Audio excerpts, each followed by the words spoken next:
It's time to take command with former NFL tight end Logan Paulson and former Commanders beat reporter Craig Hoffman. What's up? What's happening? Welcome in. It's the Take Command podcast. Logan Paulson there. Craig Hoffman here. Here, a hotel room somewhere in Los Angeles. An unidentified hotel room in Los Angeles, California, Logan. Yeah, I mean, you're on vacation, living your best life, but you're still grinding it out, and I appreciate that about you. Just always putting the work in. I'm just trying to honor like a Logan Paulson-esque work ethic. You know, you guys just known for getting after it, no days off. So I'm leaning in. Like, this show is me and you, buddy, and I got to lean into that. So that's what we're doing out here in California. We're talking about the Commanders. That does mean that we're going to have to talk about this Terry McLaurin situation. The other thing we're going to do on the show today, after we talk about Terry here off the top, is we're going to do something I did on the radio last year, Logan, which was I ranked the top 10 most important Commanders. We did it over the course of like 10 days. You and I were going to do an express version. We're going to do it in 30 minutes. So we have made our list. We will go we decided we're a top-down podcast. So we will start at 1. You'll never guess who that is. And then go on down. So with that said, though, I was sitting at this very desk, Logan, yesterday with not a lot to do early in the morning West Coast time. And on my phone, the free Odyssey app, bosses would be happy on that one. I got a little note. It's like Terry McLaurin talking to the media, and I was like, "Oh, I got nothing for a little bit. Let me listen on in." And what I heard was a guy who sounded pretty upset and pretty hurt. The things he was saying was not surprising. It's consistent with, I think, a lot of the reporting that's been out there. There's a clear disconnect. I think the part where he was most passionate was when he was talking about his age and making the case of why he believes he's worth what he thinks he's worth. And obviously there's a disconnect there with what the Commanders think, because otherwise there would be a deal. The other thing I thought was interesting is there haven't been talks in a while, including it didn't seem like there was a real effort to get anything done by the time minicamp rolled through. That seems a little weird to me, but also if you're like, no, I've heard of that before, I'm very easily convinced to back off of that. But I thought it was definitely interesting. I think Terry was very authentic. I think if I was Adam Peters walking around my office, I'd be like, damn it, just from like a public perception standpoint. But ultimately, like, it does come down to like, what is Terry asking for? What is his agency asking for? What is the team? And like, we still don't know those numbers per year. Ian Rappaport has said it's something in excess of 30 million, but like, is that 30.5 million or 34 million? Like, that matters. And then I think the big one, based off Terry's comments with his age and also thinking about what really matters to the Commanders 3 years from now, clean books to get the biggest deal in NFL history done with Jaden Daniels, hopefully, because that means he's continued to be awesome. I do feel like the length of the deal has to be a big factor here. So that's kind of where I'm at after listening to it yesterday. I have some questions I want to run by you in a second, but what were your kind of general thoughts after listening to Terry talk? Yeah, man, I think it's always these negotiations are always tough, man, because again, it is, and Terry said it a bunch in the interview. It's all, it's a business, and I think you always try as a player to push past that business element. You kind of say, I'm part of a team, and the team is always in opposition to business, right? Business is about maximizing the company, maximizing the revenue, maximizing opportunities for other players down the road, all those different things. And so in negotiations, like, things are said that aren't always pleasant to hear, and I think that's tough. Like, I didn't have any like huge money deals, but I did a lot of 1-year deals, did 1 3-year deal, and stuff comes up and you're like, man, like, that's probably true, but I don't want to hear that, about myself as a player, right? I don't want to hear. Well, and also, right, you have an athlete's mentality of like, okay, even if that is true, like, I'll improve that. Like, pay me for what I'm going to be, because I know I can get better at that. I can get better. And it's interesting, like, I had a brief conversation with a coach about this once, and it's like, it's hard because like, you love the player, you're part of the team too, and you want the deal to get done, but also you have to kind of play the analytics game. And I only bring this up is because Terry brought up his age a bunch, but like, that's a huge factor in how teams work contracts and work contract language and years and total guarantee money, all that kind of stuff. So like, ultimately, like, I come down on this like with a lot of empathy for Terry, because it's hard. And not only have I gone through it, but I've seen friends go through it, teammates go through it. And ultimately, this is your livelihood. And I want you to get, as a player, like, what you feel you deserve.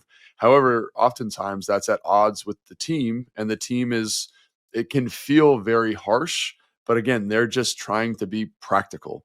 So like as much as it's hurtful, just try to remove all emotion from it and just kind of say like, this is business. Like I've handled myself to the best. Like I remember when I was in Atlanta, just to kind of as an anecdotal point, is that the negotiation was not going great. It wasn't like a lot of money. It was like, vet min, kind of here's some bonuses. I got $100,000 bonus the year before, and I was looking for something similar, and they were kind of like, absolutely not.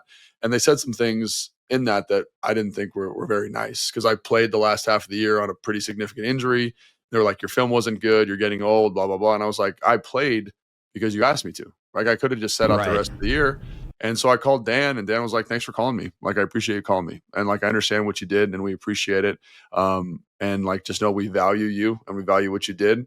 And this is part of the process, right? They're going to try and save as much money as possible. They got to extend Hooper. They got to extend all these people. And so it's not personal. And so I think just trying to remind yourself of that as often and as frequently as possible is a huge element of this. And again, empathy for Terry. I understand how hard it is, and I want him to get everything he wants out of this. But just know sometimes the team's goals are in slight opposition, and that can be difficult. Right.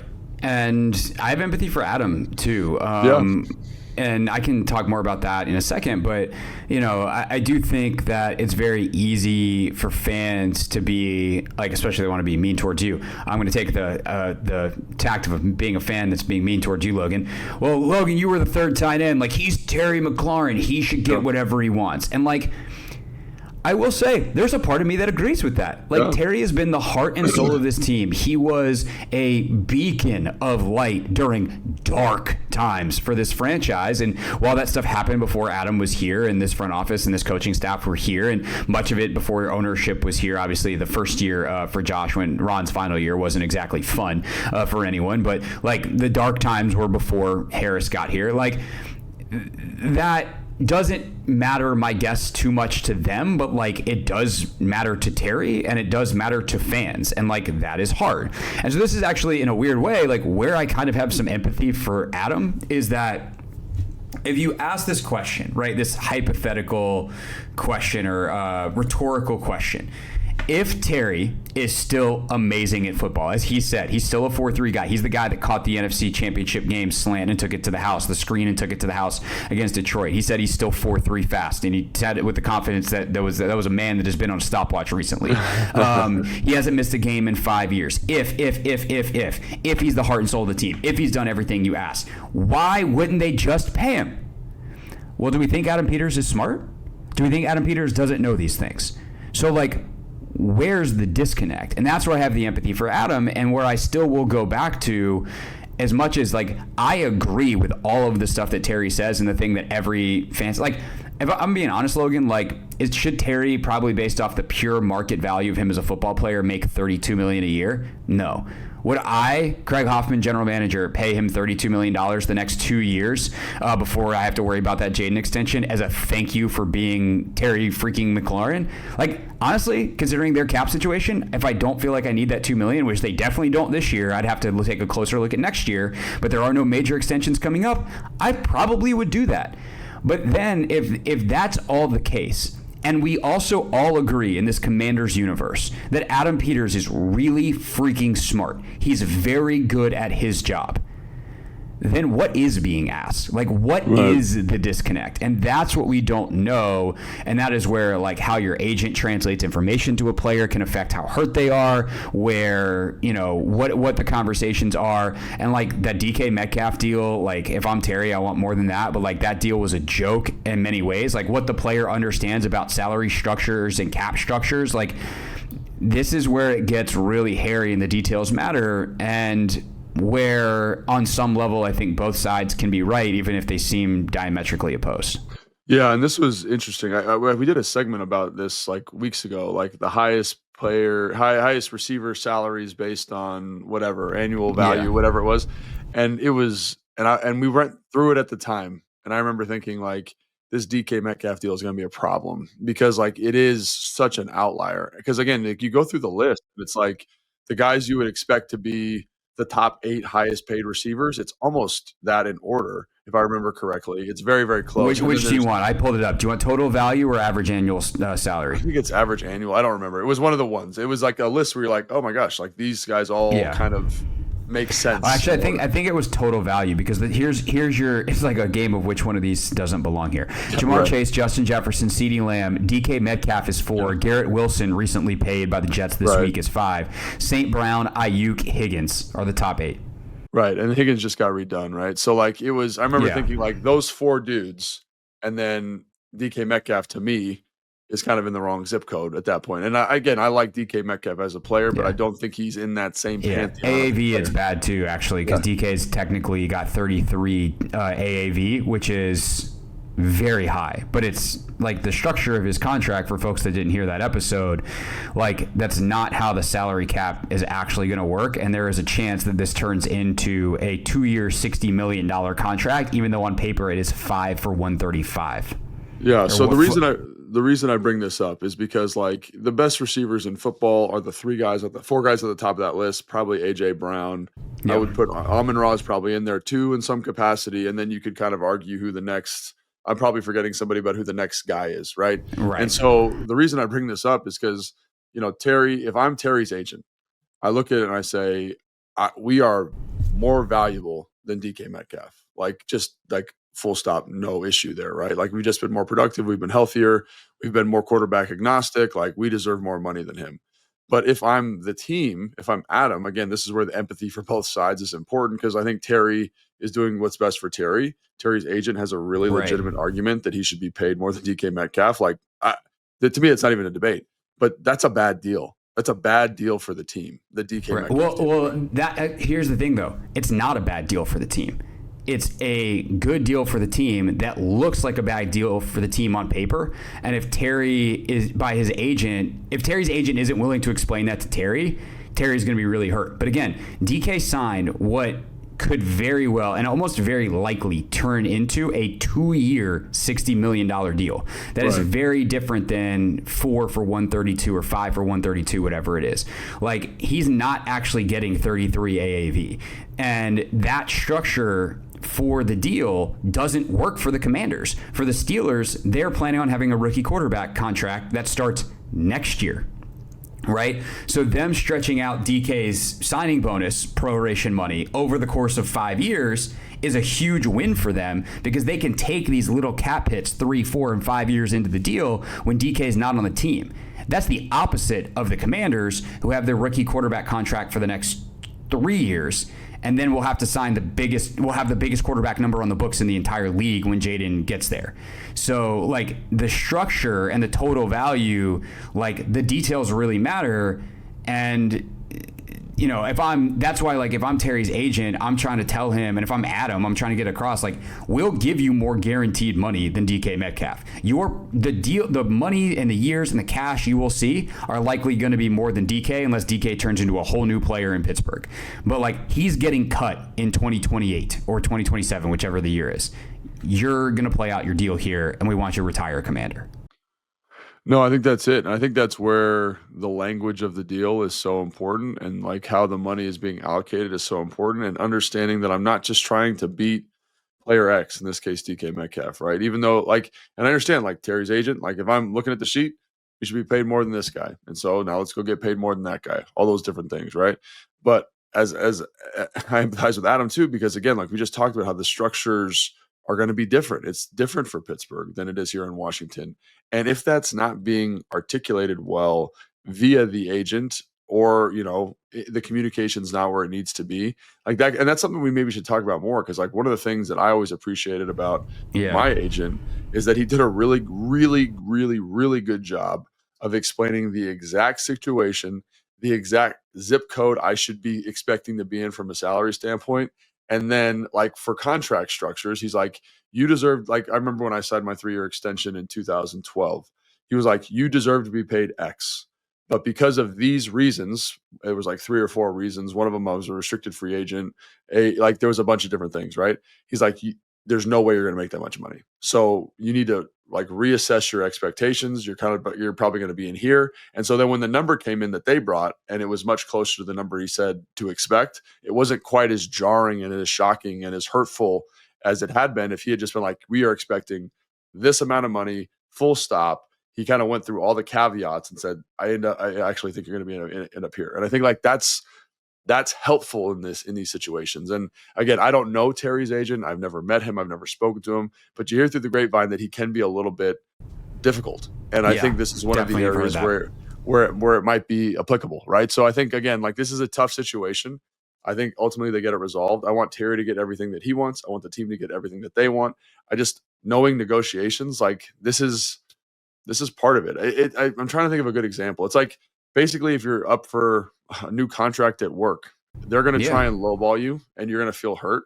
But here the money numbers are so big and you get to know everybody else's salary that has your same position. So it's like, well, this guy's getting way more than me, right? And it can make the process tough. So as a former player, I want the players to get a lot of money. This is what you're doing. And I want the team, because I'm a fan of the Commanders, to make good business decisions. And I think you articulated that really well, is that like, I trust Adam. I trust that he's going to handle this and this is the other thing that's important to know too. Like I've interacted with Adam in these kind of settings and he is a good person. He's not going to say things to be intentionally hurtful, right? Like that's just not who he is, right? He cares about the person. And that's one of the things that makes him special. And that's not me talking. That's everybody that I've ever talked to who's knows Adam, they say the same thing. So just understand, also, it is you talking as someone who's been in that chair. Correct. But it's like Terry's a good dude. Adam's a good dude. And this is part of the friction of making these contracts happen. It's just part of it. Yeah. And hopefully it gets done sooner rather than later. But again, like this is why it's difficult. And I point to the DK Metcalf contract because that is going to make it a little bit more difficult than probably needs to be, because there's this kind of outlier number here that if I'm Terry or his agent, I'm like, we need to be more than that. And if I'm Adam, I'm like, that's a bad deal in the sense that it doesn't fit our current structure. Right. You're looking at the wrong metrics of that deal. Stop looking at AAV. Stop looking at this. He didn't actually So look at the total guarantees, which for DK, let's see, where did that go real quick? Let me just resort that column, hit the old backspace.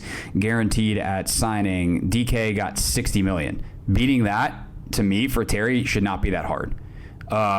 So that's the number that I think I'd be looking at. The practical guarantee, like a lot of the, guaranteed at signing. Amon-Ra St. Brown only got 34, but his practical guarantees is 77. So like DK was 60 and 60. Like you can do the guaranteed at signing, here's a huge chunk of change deal, and also guaranteed at or the practical guarantees, and you can beat DK on those numbers, but you're not going to beat total value. You're not going to beat the average annual salary, which is the number that a lot of people care about ego wise. And Terry kind of talked about that. It was like, the money is how they show that you care. It's not to me about getting extra money. Like, yes, I want to take care of my family for generations, but like, I'm not going to sweat an extra whatever. It's about being able to say like, I'm one of those dudes. And I think that if he's too focused on that number and DK, then this is going to be a really tough negotiation. I don't know how you square that. But hopefully they get it done, because Terry is really important to the Commanders, which we're going to go now to just how important he is to the Commanders.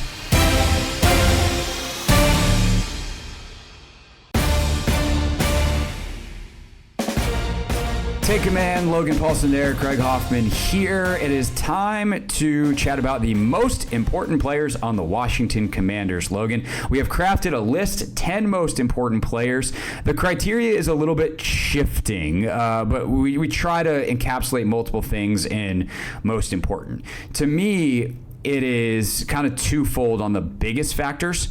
What's the upside? What's the downside? If this guy were to disappear tomorrow, if he were to get hurt or whatever, how bad would it be? Like, how screwed are they if this guy goes down? Most likely due to injury.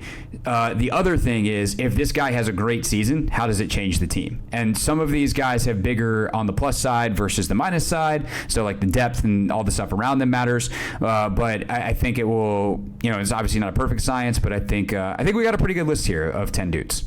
No, I think so too. And again, like it was interesting when we were talking through them, because it's like, oh, this guy's super important if this. And so we'll try to give that caveat, and we'll probably mention some other names while we're discussing guys. But just so you know, it's that's an element. And then there's also kind of upside element if they kind of reach their potential. So I think that's just important to kind of point out. Yeah. The number one guy, not surprisingly, Tress Way. Yeah. If Tress is awesome, then they're going to win the Super Bowl. That's basically how it works. And, Tyler Rotts too. And on down we go. With Jaden, Jaden's actually the perfect example of the rubric. We don't need to talk about Jaden a lot because it's obvious, but if Jaden is amazing, he's going to have a big impact on their season. If Jaden were to miss some significant time, Marcus is fine, but right. He ain't Jaden freaking Daniels. So he becomes number one. Anything else you'd like to say about the importance of the quarterback in professional football? I mean, we could do a whole show on why it's important, but again, they touch the ball every play. And again, the way that he handled himself last year, the composure, the leadership, the playmaking ability, the consistent decision-making, the no moments too big for him kind of mentality, the consistent improve. I did a breakdown for Command Center, and it was crazy watching his big-time throws because it was deep ball, outside the numbers. Then as the year went on, probably week 8, 9, over the middle of the field, digs, high crosses, and it just saw a maturity. And that's cool to see a guy who's uber talented find ways to improve and get more comfortable in the offense. So again, he was the straw that stirred the drink, you know what I mean? And Cliff did a great job of insulating him. If he can take the next step. But then also the stuff he does outside of structure, it's just he ticks every box. It's why he was just rated the 5th best quarterback in the league by NFL people, and he's going into year 2. Yeah. So again, this one feels self-explanatory. If you want more analysis on this, leave a comment. I guess we could do something in the preview show for training camp. But this feels he's a quarterback. He's good. He's a playmaker. Got it. Check. Got it. Yeah. Right. All right. He's also a captain for whatever that's worth. Laramie Tunsil is who we put at 2. That's where the real debate began, Logan. And you kind of were I'm thinking Tunsil 2. I was I was too. Why were you thinking Tunsil 2? Yeah, so for me, it's just it's such an important piece in terms of elevating Jaden Daniels. I mean, it's funny because we're talking about Jaden Daniels being the most important piece, then all these kind of subsequent pieces feel like they're supporting Jaden Daniels, right? So I look at Laramie. It's almost like football's a team game. Right. I look at Laramie and I look at what he allows this offense to do from a pass protection standpoint. Even though he struggled last year, he was still top 6 pass protecting offensive lineman. You look at his sack totals, they're still cartoonish. Obviously, the penalties are something that you need to kind of keep an eye on. But I look at him and his ability to win one-on-ones in the pass game, his movement skills, his presence alone, again, just little stuff. We can get more eligibles out in routes. We can run deeper concepts. We can attack the middle of the field more. All the things we talked about, getting better on first and second down, his just being there allows you to do that, at least on paper. He's got to play well, all those different things. But I look at that and again, that piece is so it's not as hard as quarterback, obviously, but there's a reason that offensive linemen and pass rushers go early in drafts. It's because they're impossible to find, right? I saw a statistic, we were getting ready for the draft. If you don't draft a left tackle, you don't get left tackles. And so to go out and find a guy like this could be revolutionary for this offense because it gives Jaden more, think about the stuff Jaden does well. He's not one of these guys like Joe Burrow that's going to navigate the pocket and dip and reset and do all this stuff. He needs a little bit of space. That's what this addition, it allows him to be himself. It allows Cliff to get more guys in the route concept. It allows you to run more screens. All these things that this offense does, he encapsulates it. So if we get a Laramie Tunsil that is, again, there's been times in his career he's been a top 3 player at the position. You're talking Trent Williams, Tristan Wirfs, Laramie Tunsil. And if you get that kind of production, he's a playmaker that we haven't seen here in Washington since Trent Williams. So again, this one feels self-explanatory, but again, a little bit more nuanced because he's an offensive lineman and not a quarterback. Yeah, the only thing I'll add is it also has the trickle-down effect. There's another lineman that will be later in our list that gets to be on this list in part because of Laramie Tunsil. And so the trickle-down effect it has on the rest of the line versus trying to find a solution or have Coleman at left tackle again and hope that it goes better than it did last year. I think Brandon played well last year, but that's very different than the quality that Laramie Tunsil will give you. All right, 3rd on our list, Marshawn Lattimore. If he's good, everything changes defensively. The pass rush gets better. Literally everybody gets better in every conceivable way if they can just get some real good reliable coverage on the outside. The blitz packages open up. You can put help in other places. Just the upside is really where it is with Lattimore. If he's not good and like really not good or misses time, the depth at corner I think gets squirrely on the outside pretty quickly. So that is also a part of this. But to me, like, it's more about what happens if he's good than the downside of him being bad. And I think it's kind of the same argument you get for Laramie Tunsil. Like when you think about defensive backs and what they can give you, especially if they're elite and man-to-man coverage, like they allow you to do different things defensively. They allow you to be more confident in certain coverage looks against certain matchups. And he, at time, like who was the guy we had on last week? Dan Pizzuta. Dan, he was talking about how he had the highest average value per play over the first 5 weeks of the season. Before I know that I almost like fell out of my chair when Pizzuta said that. When he said that, and so if he can get back to that kind of consistency, like that's going to elevate the defense. And it's one of those things where it's like usually the rush elevates the coverage, but in this case, like if he's playing that well, and again, you go back and watch him, he's doing a lot of good stuff, but like that's going to be huge because then you get better matchups for Trey Amos, you get better matchups for Mikey Sanders. Like that's what that piece allows you to do. It just kind of moves people down the pecking order in terms of matching up. And so I think about the floor and how it just raises immediately if he's playing well. And then let's not start talking about the ceiling because like he's going to turn the football over. You're going to get more blitz packages. You can do different stuff. And so I think that his addition to the defense gives you a red chip, blue chip type player at a position of extreme value that's going to impact every game, every single week in a division where you need it against some like Malik Neighbors, AJ Brown. Like, so to me, this is a CeeDee Lamb. Like if he can win some of those, and he doesn't need to win them all the time, but if he can just kind of be even, hold AJ Brown to 5 catches for 65 yards, like that's going to be no fights. No fights. Like that's going to be a huge deal for this defense. Again, kind of in the same way that that a left tackle does. It just maximizes the rest of your secondary. Right. And again, like the help principle of it, like if you don't have to help Laramie, then you can either not have to help anyone and you can get more receivers in the route, or you can, help Josh Connerly, the rookie. Right. Same thing. Like if you have Lattimore that can shut down a side, and even you could do like the old Belichick thing. Like let's put Lattimore on the 2 and double team the 1 with Trey Amos. But like Trey Amos gonna need help sometimes because he's a rookie. And Mike Sanders still, he played in the slot to start last year. It didn't go spectacularly, but like how does it go in the readjustment there? So like I definitely think that Lattimore is a really significant game changer, which is why we put him 3rd. Number 4 is Terry. And we just talked about Terry through the contract lens, but I think sometimes we can almost forget how important he was to this football team last year. And again, if you want a stat to really talk about this, Amon-Ra St. Brown led NFL receivers in EPA or total EPA last year by 78,000 miles. Number 2 was Terry McLaurin. Like he was better than everybody but Amon-Ra St. Brown. And it showed up in the fact that he was constantly making plays deep down the field, in the red zone. Like he is, and we'll talk about Zach Ertz here in a few. He's unsurprisingly on this list as well. Like Zach was enormous in key situations, but like so was Terry. And I think when this offense really took off last year, it was when they started to focus on getting Terry the ball a little bit more. And at times that it struggled, he wasn't getting the ball. And again, you can go back and listen to our film reviews if you want of the why on some of that, which sometimes is like Terry needs to be better, but sometimes it was play calling, whatever. But if you talk about importance, like to me, it's pretty self-evident that like when he's cooking, this offense is electric. And when he's not, whether it's coverage based, whether it's play call based, whatever, this offense can really struggle to score in the ways that it's going to need to be successful in 2025.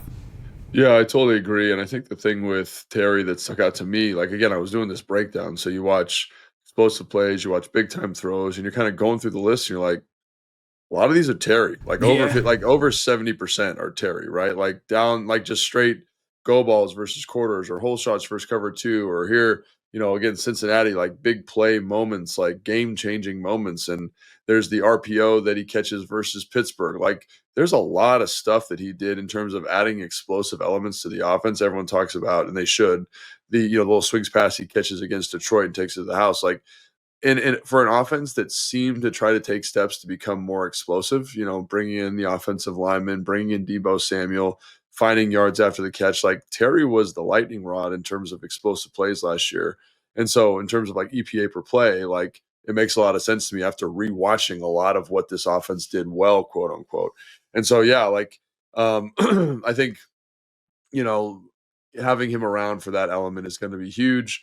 And again, like, one of the quickest ways to get your offense floating quickly is to find explosive plays, right? And Terry did a great job of that last year. And if you were to lose that for whatever reason and not be able to replace it with good playmaking football players, it would be very, very challenging. So I think that's where, again, like we're not even talking about the leadership, we're just talking about production, but like both of those things are important. Well, I do think that's a really great point too, and that's going to come up a couple guys from now on the leadership front. You'll never guess who that one's about. But like the example he sets, how he elevates everyone, the tone he sets. He's not Terry has got more vocal leadership-wise as his career has gone, as tends to happen. But he's not a guy that's always out in front of the room. But, oh, man, when he speaks, do people listen? And that is definitely an element of why he is number 4. All right, last one of the first half, and then we'll get to our final 5. Daron Payne coming in at number 5, Logan. I think that's probably higher than some people might expect, in part because, like, there's a little bit of like Daron being a part of the furniture, like he's been here so long, and then people just like overlook how good he still is, or like they're disappointed because he didn't, he had the 111 sack season, whatever. Like, I think people have now in our market on some level underrated Daron Payne because he has not taken another step to become like truly one of the elite defensive tackles in the league. But this is still an excellent football player who is very disruptive at times. And if he is really good this year with some of the structural changes around him and personnel changes around him, and not to mention it is a contract year for all intents and purposes for him, that is a huge game changer for this defense. Yeah, and I think when you're looking at offense, you always think about explosive playmakers, right? Like Cincinnati's a great example. Like they have all these explosive quarterback, 2 receivers. Like the offense oozes explosiveness, but like that's the same thing with defenses. Like look at Philly. Like they have game wreckers on the defensive line, elite linebackers, really good secondary players, young. And like there's an explosive element to a defense as well that I think people forget. And so when you look at the Commanders defense, I think it can be a very solid group, but it lacks kind of some of those home run hitters. And when you look down the roster, you say like, who's got the ability to do that? And the guy that jumps out to me is Daron Payne, right? Like we've seen him obviously have very productive seasons. But I always think it's important to note, like he at times in his career was deferring or playing second fiddle to Allen, right? And so now it's like, well, it's his show. And so he's going to get schemed up opportunities. He's going to get schemed up matchups. And watching him, like the physicality, the athleticism, he has the ability to be a home run hitter, which is something that I think, again, when you're looking at a defense, you're kind of like, where's the home run going to come from? Right. And he's a guy that could provide that. Yeah, there's so much talk and consternation, and understandably so. I'm not trying to be like, why are you guys talking about this, about the Commanders' pass rush? Like, it is not the most prolific group of edge rushers on paper that you've ever seen, but the interior pass rush could be really good. Like Newton, that's kind of his thing, the twitchiness, the explosiveness, the penetration. Daron is a guy who has had the double-digit sack season, and obviously Kinlaw and what he is capable of, the idea of Javon Kinlaw is pretty good. And so, yes, there is something to the edge rusher thing. But I think that the pass rush inside, not to mention the other playmaking, the ability to get tackles for loss, et cetera, and what happens when Daron is playing with people that will play within the scheme more than John Allen did. That is, and like unleashed to be a playmaker, I think that's going to be very, very interesting for sure for 2025. All right, that's our first 5. Our second 5, starting with the ultimate leader on the team, next here on Take Command.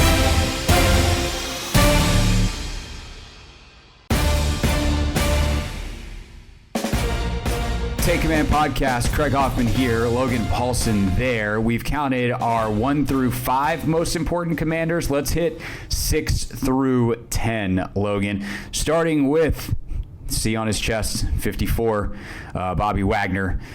He's very good at football, Logan. He has been for a long time. He's going to the Hall of Fame. Everyone knows who Bobby Wagner is, what he does. But I think within the current construct, like to me, what elevates him over some of the guys we're going to name next is what happens if he's gone is everybody gets worse. Like when you take out the central computing brain of Bobby Wagner, the ability to identify, the ability to get guys lined up, the ability to know a quarterback's and another team's checks, like all the mental stuff, on top of the fact that he still played well enough to be second team All-Pro last year. Like, yeah, he's the 6th most important guy on the team. No kidding. And like in some ways, it's a surprise he's this low. Yeah, and I think the thing about Bobby, again, like the leadership is off the charts. The command of the defense is off the charts. And I think he's still got some good football left in him, I think is the other thing too. And I think they made some decisions this offseason. You know, we talked about becoming more consistent on first and second down. And one of the things that stuck out to me is like, you know, Bobby is still a tremendous tackler, like really a tremendous tackler. You know, I think he lacks a little bit in coverage at this point in his career, but that's kind of to be expected. I think he's a great blitzer. And one of the things I thought is like when you bring in a guy like Dietrich Wise, when you bring in a guy like Goldman, when you bring in a guy, you know, you're expecting a development from Drazan. Obviously we just talked about Duran. Like you're getting more consistent players on the defensive line because watching film of him last year, like everyone's like, oh, he's out of position on this or he's struggling versus this.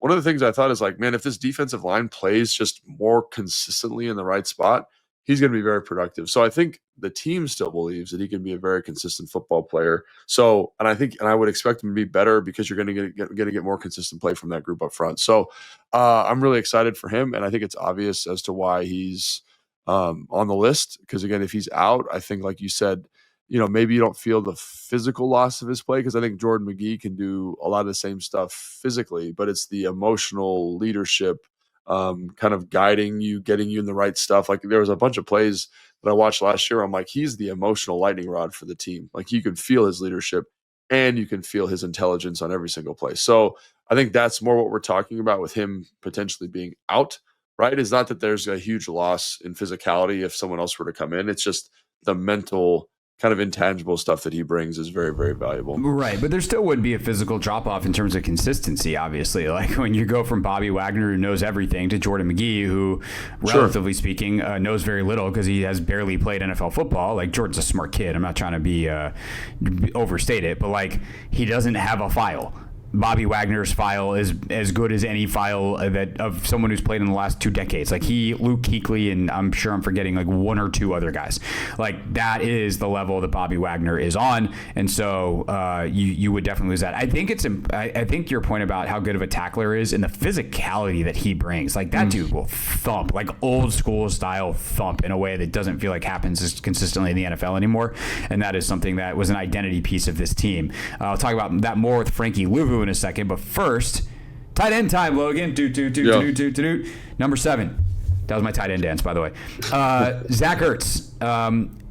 He was hard to push down this far, frankly, because he was so prolific on 3rd and 4th down last year and red zone. Like his situational excellence was why this team was situationally excellent. And for a quarterback in his rookie year, now his second year, to have his favorite target back, he's kind of his safety blanket. I mean, obviously Terry's got an element of that too. Terry's like Jaden's, like explosive toy where the parents are like, let's make sure that thing doesn't blow up. Zach is just like, oh, safety blanket, we're good. He comes in at number 7. Yeah, and this one was tough for me to put him down here. Like I really wanted him to have him higher because I have a lot of anxiety about what this offense is without him. And it's hard for me to visualize it without him in it. And because of the things you talked about, like he was so good last year, especially down the stretch, 3rd down, red zone.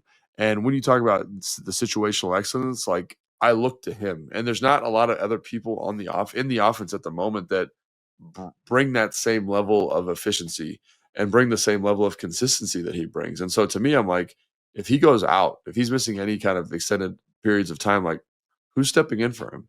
And I don't have a great answer for you. So to me, he's, in terms of last year's success and applying it to what I think this offense will be in 2025, like he is a critical cog. And I think someone that they are constantly thinking about, like, I think that's one of the reasons Ben Sinnott's development is so important, because you need piece like this in the offense. And like, I think about what Jordan Reed used to do, or, like Edelman in New England, like these pieces that are just so situationally good, like they drive offenses in the modern era. And so like it was different than an Edelman or a Jordan Reed. Like it was very Zach Ertz in terms of style, but I can't overstate like what he did on third down, red zone, and the consistency that he did it with. It really was like, it was awesome. And so the fact that if he were to miss any time, I'm not sure where that level of production comes. And Cliff's a smart guy. I'm sure they have something lined up in the books for him, but definitely an important piece. Yeah, I mean, there were times I feel like he was a little slowed last year by like a nagging thing for a week or two, and it's like, oh man, or did he miss 2 games or whatever it was? And it's like, you're like, they're gonna try to use Jamison Crowder there? Like, what do you do? Yeah. And so like, guys like Debo, obviously we'll see what Jalen Lane is, we'll see what Luke is in year 2. So there's like receiving options of like, who do we put on the option route on third down? But the coverages you get for those guys are different. Like you're having them guarded by corners, not by linebackers or safeties. And then obviously the Sinnott development could make Zach less important. That would actually be good for the team in the long term. Sorry to Zach. But we've talked about like Sinnott's a different kind of player. Like he's not a twitched up lateral cut type of move or acceleration. Like his deceleration isn't what Zach's is. His acceleration and vertical speed is totally different, and that provides a different element, and that in complement to Zach could be really fun moving forward. But the kind of option route, stick your foot in the ground, create separation, be reliable, be at the right depth type of guy, like dark arts of route running is what I heard a smart guy talk about it one time, or a lot. That is the Zach Ertz special. All right, number 8. Now we circle back to the defense and we circle back to Frankie. I thought about in some levels I consider Frankie as high as like 3 or 4 on this list, because the upside play of like what he is as a pass rusher. But I also don't want to lie to myself and the audience. I think Frankie is an excellent blitzer. I think the idea of him on the edge, at least last year, was better than the reality of him on the edge. Again, like very good pressure, but a lot of that came from like blitzing linebacker, not from stand-up edge rusher.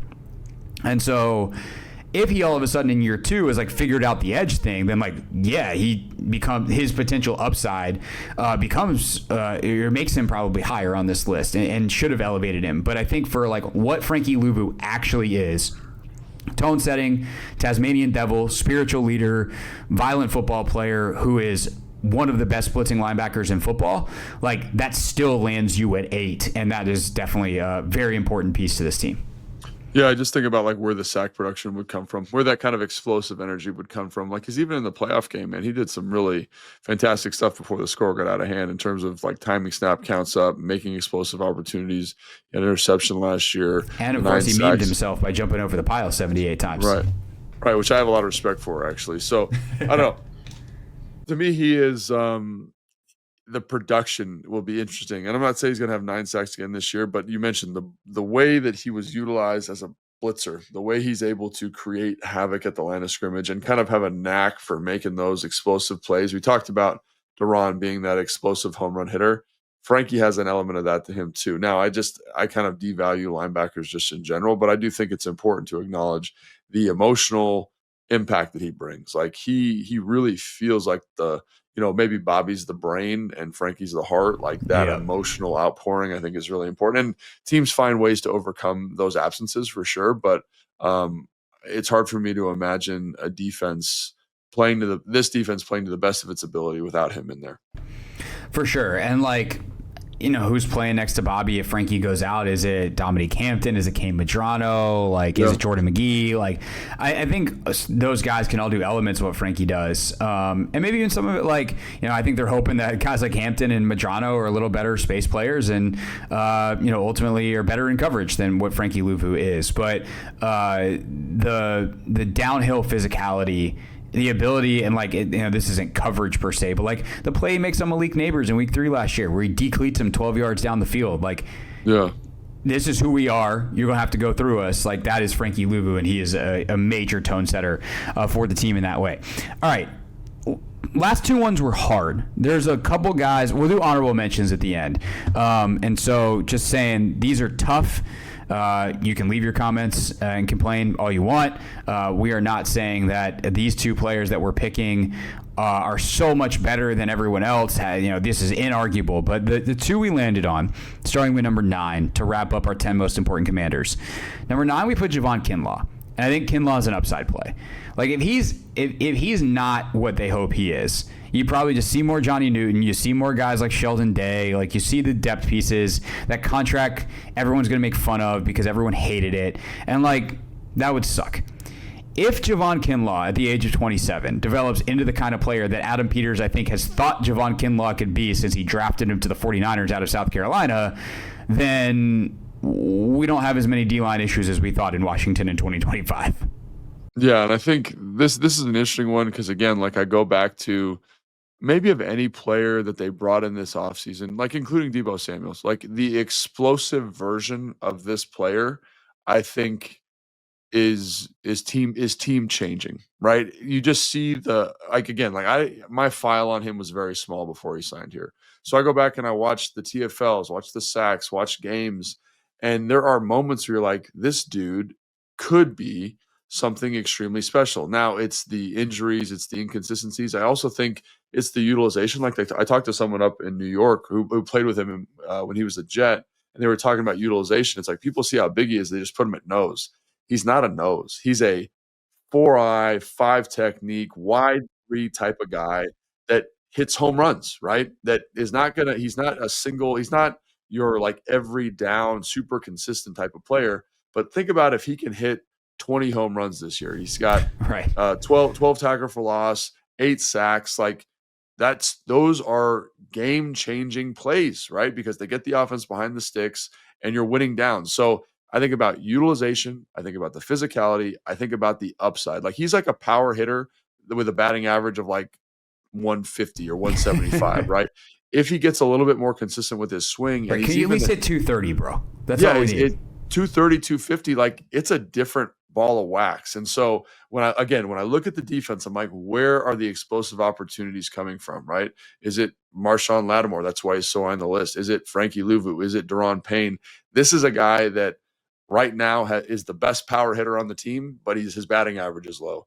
If the coaching staff can get his batting average again to 230, 250, right, whatever we're talking about, like this is going to be the contract's going to look great and the defense is going to be significantly better. And that's kind of what we're hoping for with this upside here. And can we also get him his at-bats when there's runners on base so that when he does hit the home run, like we're doing maximal damage. So, obviously leaving the baseball, coming back to the football field, like the down distance type stuff. Let me just ask you this for clarification. I mean, I agree with you, but I want you to explain it. If, Payne has been here, so in some ways, the Kinlaw, if it's bad, it's like, oh, well, he hasn't been here before. Like, what's the difference, right? Yeah. But I don't want to reduce it just to that. So why is Payne higher than Kinlaw? What's the reasoning? I think Payne's ceiling is, I don't know if it's ceiling higher. I just think there's the potential. I actually feel like his floor might be higher. Yeah, it's more consistent. Like he's a more consistent player. And I think the consistency, he has the ability to be in the conversation as a top, let's say, 8 guy at the position in the NFL. And in a era where that's becoming more important, the shortest line of the quarterback, getting a disruptive guy in there to keep guys off Bobby Wagner, but that can also make his own pay. I just think it's a different time. Like with Kinlaw, I'm saying it's strikeout or home run. With Daron, we're getting singles and doubles, and we're getting a well-rounded hitter, just to continue the baseball analogy, just right, as a point of reference. And so I think that's why he's so high. And it's because I do think they're going to be he's a guy that feels like they're going to be able to build the defense around a little bit, not, elements of it. And so I think that's why he's so much higher. And I see the shape he's in. I hear what Joe Witt Jr. is saying about him. And I'm like, yeah, man, this feels like it could be something really, really cool for Daron. And then because Kinlaw's at 9, it's literally because the ceiling is so crazy high, we just got to get the floor to a spot where he can actualize on some of that ceiling stuff. Which means, again, not hitting more home runs for Kinlaw. It's like, can you get an occasional single? Can we just get on base a little bit more? Can we hold up the block? Can we eat the double team? Can we not always go for the penetration? Just hit the assignment. And you hope, like, we talked about with Duran, like, hopefully it's better playing next to not John. Like, Kinlaw can't just turn into what John was, and that diminishes Duran. So, like, that's something to watch for sure this year. All right, last but not least, and then, last that gets a number, and then we have a couple of honorable mentions. Sure. You wanted to pop Brandon Coleman here at 10, and I don't disagree with this. I think last year I had him even higher because he was playing left tackle. This year, going to be playing left guard. But why Coleman over? I'll just go ahead and name the honorable mentions. We can talk about them briefly in a second. But Debo, Biotish, Mike Sainristil. Why Coleman? I think, again, this kind of feels like a Kinlaw thing. Like I'm hitting home runs, and I think the ceiling of him, like we talked about him at tackle, like how he did a serviceable job, but also how we think his home is probably more guard because of the movement skills and because of his body type. And I think about what Cosby became at guard, right? So think about this team this year, but also in 2026, you have Cosby, a borderline Pro Bowl player, and a player in Coleman who could also be a borderline Pro Bowl player. And so I think if you get shades of that this year, you get guys that can win one-on-ones with Carter up in Philly, right? We can kind of take Dexter Lawrence out to the woodshed because we've got two good guards and a center. Like, think about how the dynamic of this changes, right? If he takes that step, you have a top 5 player at the position, Laramie Tunsil. You get a borderline Pro Bowl player in Brandon Coleman. We all love Biotish, Cosme, and then you've got a first round pick in Connerly on the perimeter. Like, the complexion of the offensive line is totally different. And so we talked about the LA Rams and what they were able to do to Philadelphia last show. Like, that's kind of if he takes that step, that's what you're looking at. He's 335 pounds. He's 6'5". He's a big dude and he can move. So, like, that to me is like, my mouth gets watering, right? When I think about what this becomes if they're able to get the best out of him. Now, it should have probably been / Debo Samuel, but like that, the ceiling of what Brandon Coleman feels a lot like Kinlaw, and that's why, and what it does for the offense long term, what it does for Jaden Daniels long term is also a big deal. Yeah, I think the other thing too is, like, sometimes, we talk about the upside and we talk about ceiling, but like the floor, as long as his technique and stuff is set, just because of his strength, like Nick, I love Nick Allegretti, great dude, but like he's on the lower end. Yeah, solid football player. But like, that dude scraps and claws to make it work. Brandon Coleman does not have to scrap and claw in the same way that Nick Allegretti does because he's a significantly better athlete. And so if you just don't get bowled over at left guard as often, like, again, the pockets, and especially for a guy with Jaden, or a guy like Jaden who isn't the greatest, it's so funny because of how well he moves outside the pocket and how well he escapes the pocket, but not the greatest pocket mover. It's kind of the one thing in his game where you're like, that's a significant area where he can improve. I just think of what that does for the offense on that front. I would say if we did 11, hooray, round numbers. We didn't really talk about the order of Debo, Biotish, Mikey. Those are the other guys we wrote down, and we forgot somebody, then by all means, let us know. Like Trey Amos probably on there for me too, but those kind of guys. I feel like Debo would have been next. He's the guy that to me is the hardest one to leave off. Debo could have been any of those spots, like any of the last 3 spots. I think I could have put him in there because, again, like, if he's healthy, if he's in shape, if he's playing the whole year, like, what he brings from an explosive physicality standpoint, like, if you've got time, man, just go watch a highlight of him and his way he runs the ball, man, like what it's going to do for this offense. The best version of him is going to, we talked about being better on first, second down. We're going to talk about better being with explosive plays. He does all 3 of those things, right? If you get the best version of him. The reason that he's not higher to me is because I do think Jaden Daniels is going to help offset any kind of deficiency in receiver play, as long as it's not crazy dramatic. Like, we were kind of having a little thought experiment about, like, if there's no Terry, if there's no Noah Brown, like, what is actually happening? I think that becomes a little bit detrimental. We don't think that's going to happen, obviously. I think you can overcome that, but the best version of Debo, even as a C plus version of Debo is going to help this offense tremendously. Kind of normalize some of those variables we talked about with Dan the other day. Yeah, for sure. And the easy button factor. But I also think if you think about like the downside, one, this offense was very good without him last year. And so while you lose some of your easy buttons, theoretically, that's you can still be productive without the Debo specials, but also how many of them can you plug Jalen Lane in? Like, I don't know the answer to that yet, but like, I do know Jalen, like the one thing that you can do in college that you can probably still do in the NFL, if you're the kind of athlete Jalen Lane is like have a feel for making people miss and doing that kind of stuff. Can you run as many people over? No, because there's better, bigger, stronger tacklers, but like 4-3-4 is 4-3-4. And Jalen Lane's ability to have vision and feel and speed and power, like they're hoping he's Debo light and he develops into like Debo over the long term. But like, if let's say Debo is only a C plus version of Debo, how different is that from Jalen Lane, rookie Jalen Lane? I don't know, but it doesn't feel like you lose that whole element of your playbook because of that. And, you still have Eckler for the screen stuff. Like, you have a lot of different stuff. All right. Biotish, I mean, the relationship he and Jaden have, but part of the reason that Biotish didn't go higher is because unlike the drop-off last year to Michael Dieter, which was enormous, Nick Allegretti's played some center, and he has a ton of experience. He's a much better football player, respectfully, than Michael Dieter. So that's anything else. Yeah, anything else we want to add to the Tyler Biotish file? I love Biotish. I was super impressed with him last year when they signed him. Not really sure what you're going to get. I just thought you saw a guy who great command of the pass game and the run game as a center in terms of calling protections and calling and directing runs. And then you saw more athleticism than I thought, and they let him utilize that. Pulls, kind of some back blocks. They did a great job also. I think he's been a really nice addition, and it's one of the things like when you're talking about where the offensive line could be, like how much better is he going to be with two excellent guards near him? Like Facts. It's going to be fun to talk about. Yeah. So and then last guy that I want to mention is Sainer still.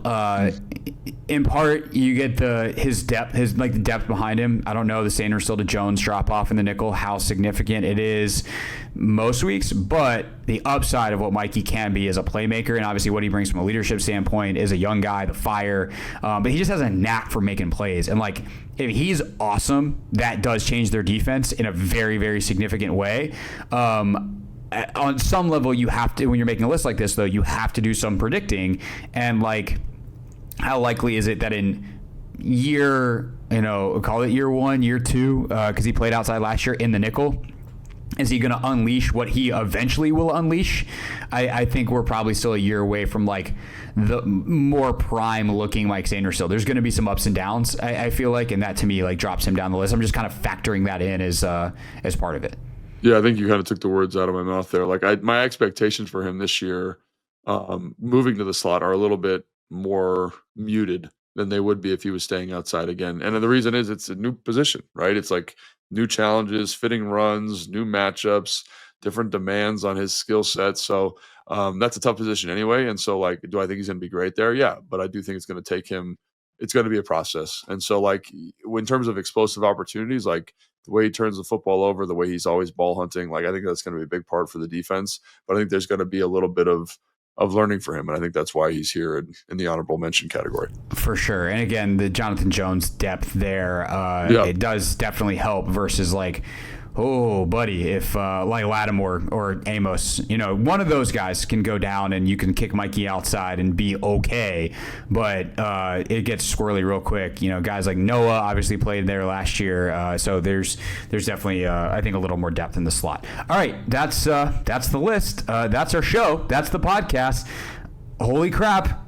They report a week from now. So rookies even sooner than that. So next week we might sneak in a mailbag question or two on Monday, but we're really going to spend next week's shows like kind of previewing the roster. Like we know, obviously those of you that have listened to all off season long, cannot thank you enough. We've tried to make it worth your while. We tried to have some fun, and I don't know about y'all listening, but we've had some fun. Like these mailbags and some of these shows that we do with the rankings, like this is in a weird way some of the most fun stuff we get to do. Obviously, we love talking about the game. The whole point we do this is the games. That is fun in its own way, but getting to be a little bit more creative, have a lot of hypothetical, philosophical discussions, like that's really, really fun. And so appreciate everyone who's tuned in all offseason long, but we know there'll be a lot more people tuning in next week to be like, oh, it's time for football. So we're going to do the preview and kind of regroup day one, square one, starting on Monday's show. So we'll see you then. Thanks so much for watching and listening. Subscribe if you haven't already.